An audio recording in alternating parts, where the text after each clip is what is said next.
Peter Brorsen is with me now. He's the European and External Relations Director for the European Institute of Peace. It describes itself as an independent partner to the European Union and to Europe itself. Peter, thank you. Thank you. The radicalization process is a hard one for people who don't live here and understand the culture to get their hands around. There are people who've lived in a neighborhood for decades. There's high unemployment, not a lot of way out, not great education, not cooperation with police. But how has the jump been made from impoverished and lacking hope to this radicalization? Right. If you're young, you have few opportunities, whether it's work or just engaging with your communities, radicalization offers you that hope. It's basically a joyride.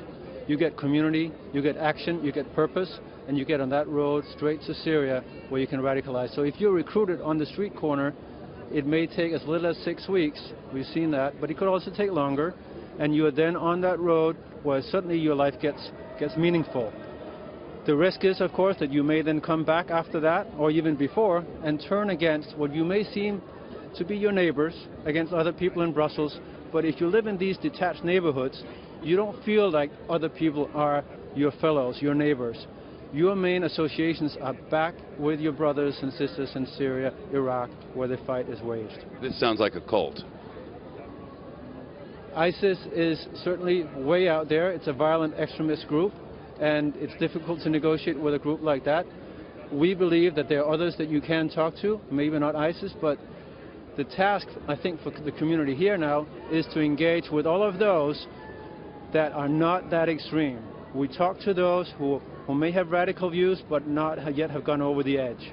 Associated Press, you heard the report a moment ago, is now saying that 400 radicalized people have been fanned out across Europe to carry out attacks as needed. Is that a surprise, and if not, why not? The bin Laden strategy has long been to take the fight to the capitals, take the fight back to the West.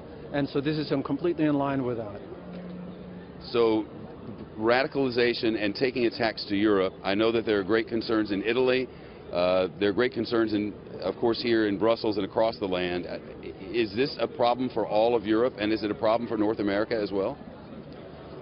I'm afraid to say that we think most likely there may be more attacks in Europe.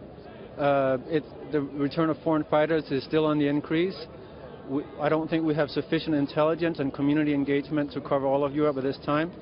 For the United States, I understand you've been looking at the question of terror attacks for a longer time. I think you have more experience with integration, immigration than we have in Europe, and communities are coming back in a stronger way in the United States than we do here so far. Although tonight is a good sign and start of community engagement. It is a remarkable scene out here. We're locked down and our cameras are such that it's difficult to see, but there's been an extraordinary outpouring of emotion here. People out on frankly a chilly and at times wet day to just talk about unity and love and peace, and even if it's just words, it seems like it's at least a start.